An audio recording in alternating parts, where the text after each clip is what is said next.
Hello, I'm Ethan Gannett with the Colorado chapter of the Oregon-California Trail Association. We're here on Roberts Ranch in Livermore, Colorado, here to talk about one of my favorite topics, mapping and marking. I'm standing on the Cherokee and Overland Trail, but you might ask, how do I know that? Well, the process of discovering that fact is what we'll be talking about today. Before we put one foot on the ground, OCTA field mappers are first historic researchers. We pore over historic maps, immigrant journals, locals knowledge, and previous historic research to amass the clues we need to piece together the possible locations of historic trails. But we also use technology to our advantage.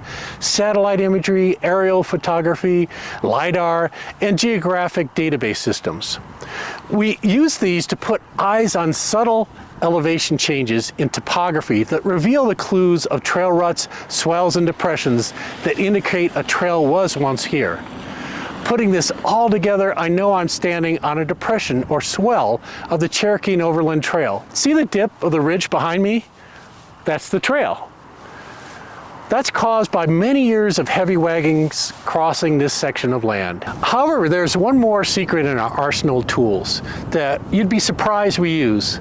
We depend on a kindred spirit from the Old West, the original surveyors of this land. Our forefathers had the insight to create the Land Ordinance of 1785 at the Confederation Congress. This created the public land system, which divided all public domain lands into 36 square mile townships. This required all land to be surveyed by the federal government before it could be bought or sold. In Colorado, those surveys were done by the General Land Office, or GLO, during the process of becoming a state. The GLO was a precursor to the Bureau of Land Management, or the BLM. Now, this wasn't easy work for the surveyors. They had to walk every square mile of section line, pulling a 66-foot long chain behind them. When they encountered a feature, be it a drainage peak or trail, they would stop and record that feature's distance in chains from the section line. They would also draw a simplified map or plat of the surrounding terrain as they walked the section lines. Believe it or not, those original field survey notes are digitized and available to us through the BLM. Here's a clue. Many of those section lines are also on property boundaries. So you'll often find fence lines along the section lines. Now, I wonder what we can find out about the fence line in the old GLO records. Let's check it out. I know this fence line sits between sections 28 and 29 of this township. The GLO field survey notes say that the surveyor found a road crossing here at 42.5 chains from the section corner. With a little bit of math, I can convert that into a distance into mapping coordinates in the field. I'm standing at that point. Voila! I'm on the Cherokee and Overland Trail swales. By the way, I'm only a couple hundred yards away from the last place I was standing on the depression. Do you see how the clues are all coming together to reinforce the background that this was the Cherokee and Overland Trail? So we've done a lot of research to get to the point of being able to stand on what we know is the trail. But what more can we learn now that we're here? Well, look around. You can see the swale coming across the field behind me. And it comes up to a modern day road that's in front of me. And beyond that is that spot I was standing in the depression. And they all transition across. So that creates a situation where we need to figure out what clues we have to classify the trail's condition in the field. We determine the state of the trail by how much it is in its original condition versus how much it's been modified over the years, or whether it's even visible at all anymore. I'm back at the depression we started at. As you look behind me, the trail is rather faint to see. And so what do we do in those cases?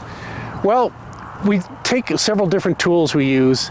For instance, surveyor flags, like these. We place them in the field to mark where the trail leads. And as we stand back and look at the flags, we begin to see the trail's course pop out of the surrounding terrain. Another technique we use in some places where there's slick rock surface is to look for rust on rocks. And the wagon wheel, the metal wagon wheel, can leave a little trace of metal on the rock, and over 150 years, that rusting can be seen. Now, these are clues to a possible wagon crossing. Our last tool is a metal detector. We can scan the ground for metal artifacts that might line the trail. Well, things like ox shoes, carriage bolts, broken wagon parts, or discarded items to lighten the load while climbing a hill. All of these are clues that immigrants may have once passed through here. A note about artifacts. OCTA only takes pictures and GPS locations of artifacts and then leaves them where we find them. We also don't dig up artifacts unless we have the permission of the owner of the land or the overseeing archaeological authority. If we have that permission, we only dig up the artifacts to examine and record it, but then we replace the artifact in the hole and cover it right back up. Oh, one more thing. If the owner of the land approves it, OCTA will also place a trail signage where our best evidence of the trail exists. Note we aren't necessarily marking the trail for others to follow, but rather we're documenting the evidence of the trail's existence in the field for posterity. Now, if you excuse me, I have a trail sign to pound in. That's it. That's how OCTA field mappers identify and record historic trails in the field. If you become an OCTA member, there's much more to learn about our techniques in our Mapping Emigrant Trails manual. I hope this video has given you some insights into the process of OCTA's mapping and marking techniques. If you like doing historical research, detecting clues, and getting out in the field to see our Western heritage, consider joining OCTA. Get out and discover your trail and, hey, discover yourself. Check out the Oregon-California Trails Association at octa-trails.org.